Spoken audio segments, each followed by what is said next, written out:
Salam juara, bersama saya Panglima Juara Manusia 5 Kuadran. Sobat juara sekalian, bertemu kembali dengan saya dalam program Inspirasi Juara. Hari ini saya berada di Provinsi Riau, tepatnya di Kabupaten Siak, Kecamatan Minas, dan saya sedang berada di kebun kelapa sawit. Kita tahu kalau Riau itu sebuah provinsi yang sangat kaya karena bawahnya minyak, atasnya minyak. Bawahnya minyak bumi, atasnya minyak kelapa sawit. Dan saya di sini ditemani oleh sobat juara kita, yaitu Pak Lek Saman. Saya manggilnya Pak Lek Saman. Kenapa? Karena lebih tua dari saya, Pak Lek ya. Iya, kemungkinan begitulah.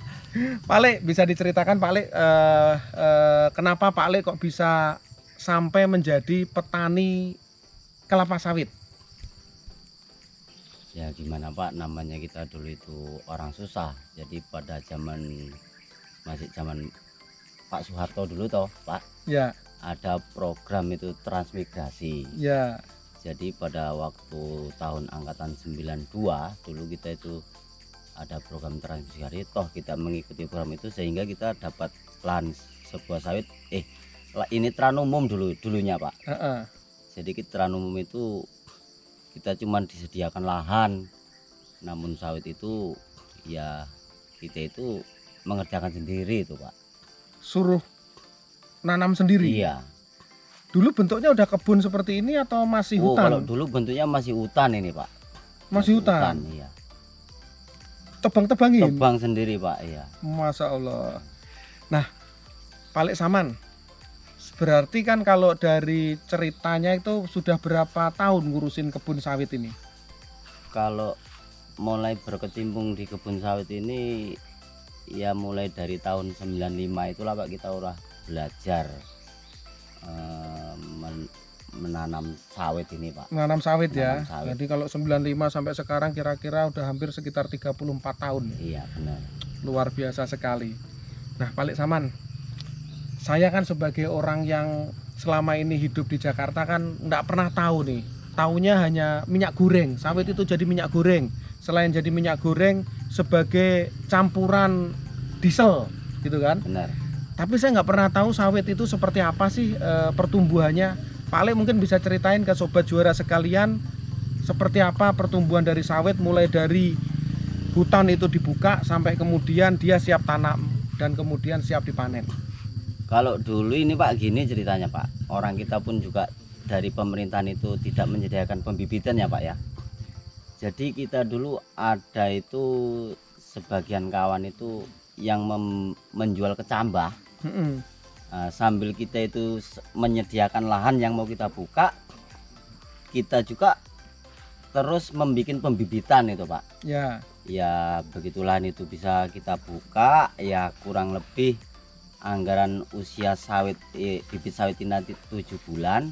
Setelah itu baru kita tanam itu Pak. Oke, dibibitkan dulu 7 bulan baru kemudian dibawa ke ladang ditanam. Iya Pak. Habis itu perawatannya berapa tahun lagi sampai dia bisa berbuah? Kalau perawatannya itu Pak ya maksimalnya itu kurang lebih ya dari 3 tahun lah Pak.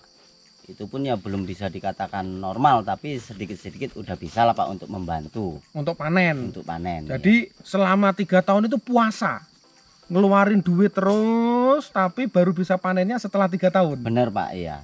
Waduh, sobat juara sekalian, kalau kita menjadi petani sawit, kita harus siap puasa 3 tahun, berinvestasi, ngeluarin uang sampai kemudian baru bisa panen. Iya. Nah, setelah dia panen sampai kemudian sawit tersebut bisa dipanen maksimal berapa tahun, Pak? Maksimalnya itu ya 5 tahun lah Pak, baru benar-benar bisa kita menikmati. 5 tahun itu usia yang sangat produktif. Iya. Nah, usia produktif 5 tahun itu tambah berapa puluh tahun lagi sampai dia mati dan harus diganti lagi? Ya kalau anjuran pemerintah itu yang sudah-sudah itu ya Pak ya, kalau memang itu berkebunan itu usia umur sawit itu sebenarnya itu cuma mencapai 25 tahun Pak. 25 tahun. Iya. Dari panen pertama atau dari nanam? Dari panen pertama lah itu Pak. Dari panen pertama. Iya. Berarti usianya anggap aja 5 tahun pertama ini adalah mencapai masa paling produktif, 25 tahun mencapai siap untuk dipanen yang paling bagus kemudian dimatikan. Iya. Berarti 30 Planting. tahun ya. Benar. Sobat Juara sekalian, ternyata sangat panjang sekali, 30 tahun. Usia saya 40 tahun, berarti sisa 10 tahun kayak gitu. Benar. Nah Pak Le, kalau sudah produktif panennya itu seperti apa Pak Le? Kalau sudah produktif itu minimal kita panen itu per 10 hari sekali itu Pak. 10 hari sekali panen. 10 hari sekali panen ya. Sekarang Pak Le punya berapa hektar? Kalau sekarang kita mempunyai lahan seluas 4 hektar Pak. 4 hektar, berarti dari dikasih pemerintah 2 hektar sudah bisa beli Alhamdulillah nambah lagi bisa 2 menambah hektar. 2 hektar, benar. Nah, 10 hari sekali panen. 10 hari sekali panen itu dapatnya berapa kilo, Pak? Ya sekarang ini karena pun sawit itu bisa dikatakan terek ini ya Pak ya. Terek itu apa, Pak? Terek itu Paceklik. paceklik. Oh benar. iya. Jadi kalau sekarang itu per hektar itu rata-rata itu bisa kita katakan ya mencapai anggaran ya kurang lebih itu 750 ataupun sekitar 800 per 800 hektarnya kilo itu, Pak. per hektar. Kalau Iya. Pak Le punya 4 berarti 3,2 ton Iya. selama 10 hari. 10 10 hari kali 3 berarti hampir sekitar 1 bulannya 10 ton. Bener dah? Mendekati lah. Mendekati gitu. 10 Benar. ton ya.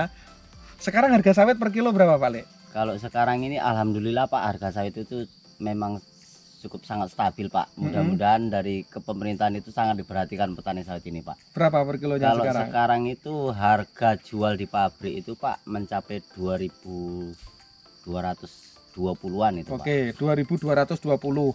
Berarti tadi dapatnya 10 ton kali 2.220 sekitar 22 juta. Ya kurang lebih Wah, Pak. 22 juta ya. Benar. Setiap bulan 22 juta. Tinggalnya di desa pendapatan kota. 22 juta itu gaji manajer di sebuah perusahaan di Jakarta. Bisa jadi angkanya sekitar segitu Pak Le. Jadi Pak Le ini udah jadi manajer nih. Nah Pak Le, kan itu kan 22 juta itu kan omsetnya Pak Le ya. Benar. Untuk biayanya sendiri, mupuk dan lain-lain itu kira-kira sampai berapa? Tukang panennya dan lain-lain. Kalau di sini upah panen itu standarnya itu 150 ataupun 250 perak per kilonya itu Pak, Oh, upah berarti panen. udah langsung hitungan kilo ya. Iya, Jadi kalau panennya 10 ton berarti 1,5 juta sampai 2 juta itu adalah untuk yang panen iya, gitu ya. benar. Oke, berarti masih untung 18 juta. Iya. Setelah itu keluar apa lagi Pak Le?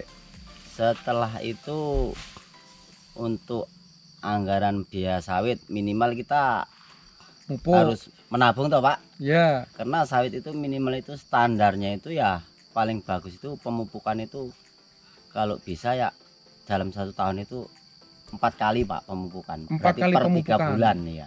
Per 3 bulan. Per 3 bulan sekali kita wajib memupuk gitu. Agar hasilnya itu bisa produktif. Pupuknya apa aja Pak Le? Kalau pupuknya di sini yang biasa kita pakai itu ya menggunakan pupuk KCL ataupun NPK. Terus kalau borak itu diperlukan tapi paling dalam 1 tahun cuman sekali itu Pak. Sekali. Iya. Yang dolomit itu Yang apa Pak Le? dolomit itu dipakai juga itu pupuk dasar itu Pak. Pupuk dasar. Nah, kalau bisa sebelum kita memupuk kimia itu kita lakukan dulu pemupukan dolomit Pak. Oke. Untuk menetralisirkan tanah itu Pak. Tanah. Benar. Saya dengar kan tanah di Rio ini kan tanahnya tanah gambut, ya Gambut, Pak Le. Ya? bener, Jadi ya. kalau diinjak ini kayak turun gitu Iya, ya. benar. Kayak embut gitu ya. Karena tanah gambut teman-teman sekalian. Nah, tanah gambut itu termasuk tanah yang subur atau enggak Pak Le? Iya, kalau tanah gambut itu bisa dikatakan yang bagus lah Pak. Cuman dia itu termasuk kandungan airnya memang agak tinggi Pak. Mm-mm. Jadi kalau untuk kadar asamnya juga tinggi, makanya kita itu harus diperbanyak dolomitnya agar tadi tanah itu bisa stabil gitu Pak. Kandungan asamnya Kandungan tinggi, asamnya. makanya dikasih dolomit sebagai Dolomit. pupuk dasar agar asamnya menjadi netral Iya gitu benar. ya. Sobat Juara sekalian, ternyata memelihara sawit itu tidak mudah. Kenapa? Harus tahu tentang unsur hara di tanahnya, kandungannya apa, pupuknya apa, setiap berapa bulan sekali harus dipupuk gitu kan. Dan itu harus nabung ya Pak ya. Iya. Dari panenan kita ditabung untuk kemudian kita mupuk. Benar. Nah setelah mupuk apalagi Pak Le kegiatan di kelapa sawit? Setelah mupuk itu paling untuk dilakukannya itu seperti penunasan. Penunasan itu paling bisa lah dalam 1 tahun sekali. Penunasan itu adalah motong pelepah yang Nah. paling bawah gitu ya? Iya, itu pun minimal pelepah itu kurang lebih dalam satu pohon itu mencapai 40 lebih. Nah, itu baru bisa kita kurangi gitu. Oke. Jangan sampai kurang dari 40 pelepah. Jadi satu pohon dihitung kalau dia lebih dari 40 maka harus ditunas, Harus ditunas. dipotongin gitu ya. Yang kalau udah dipotongin ditaruh seperti ini Iya, ya. benar ini. Nanti dia jadi pupuk gitu ya. Namanya gawangan mati. Gawangan mati. Nah setelah penunasan apalagi Pak Le? Setelah penunasan itu ya istilahnya inilah perawatan. Perawatan itu kalau sebenarnya itu kalau tanah di sini itu lebih bagusnya itu kalau bisa ya dianjurkan main babat aja toh Pak. Ya ya. Karena tanah kita itu tanah gambut. Ya. Jadi kalau gambut ini juga terlalu bersih itu sangat panas Pak. Jadi kalau ada rerumputan gini kan dia agak dingin gitu. Oh. Itu kalau setahun itu dua kali pembabatan saya rasa udah bisa itu, ataupun 3 kali gitu, Pak. Gitu ya. Pak Le, setiap hari Pak Le ke ladang berapa jam? Ya kalau sekarang ini orang sawit pun udah kondisinya seperti ini Pak, ya paling pun sekedar menengok ya paling pun 1-2 jam lah kita ke ladang.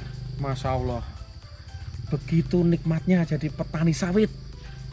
Satu hari cuma 2-3 jam menengok sawit tapi dapat penghasilan kira-kira bersihnya hampir sekitar 15 juta dengan 4 hektar tanah ya Pak. Iya benar. Terus kemudian terima duitnya 10 hari sekali, langsung terima cash Pak. Iya Pak. Wah saya juga mau kalau terima cash itu.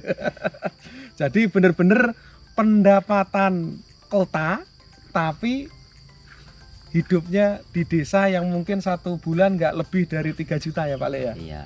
kurang lebih. Pak Le, tentunya ini sesuatu yang sangat luar biasa pengetahuan tentang sawit ini, dan saya yakin banyak sobat juara yang ingin belajar tentang sawit. Kenapa? Karena yang saya tahu banyak perusahaan-perusahaan besar itu melantai di Bursa Efek Indonesia, salah satunya komoditinya sawit.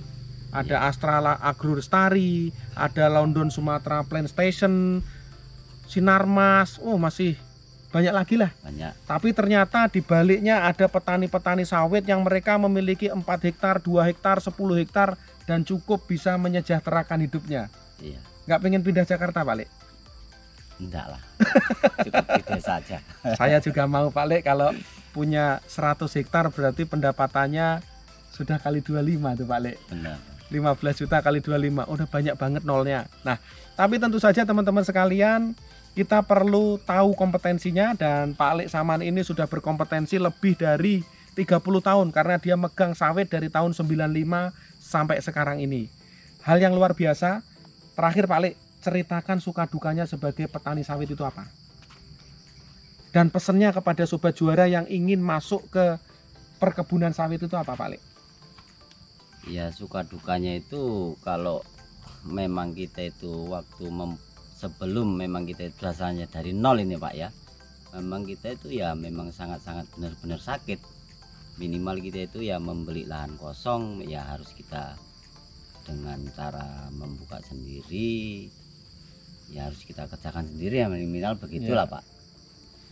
Berakit-rakit ke hulu, berenang-renang ke tepian. Ya. Bersakit-sakit dahulu, bersenang-senang kemudian. Kalau pesannya kepada sobat juara yang ingin terjun ke sawit apa Pak Di?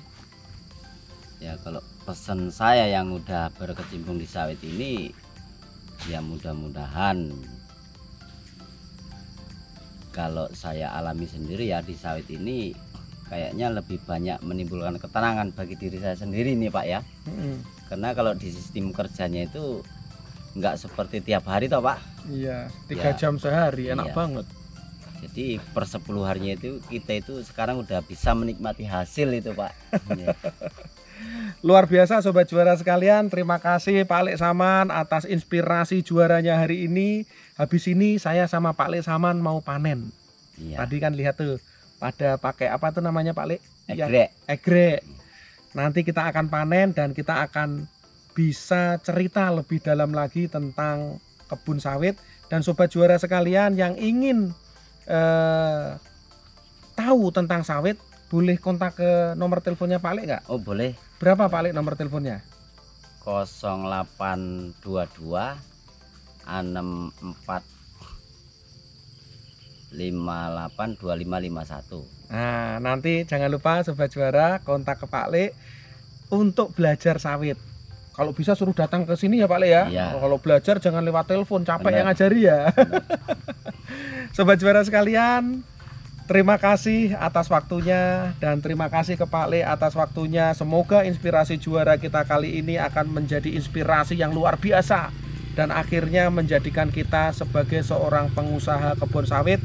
Ingat, sebelum Anda terjun ke kebun sawit harus pelajari kompetensinya dan tentunya Anda harus memiliki kemampuan dan tentunya hati yang gigih untuk menjalaninya.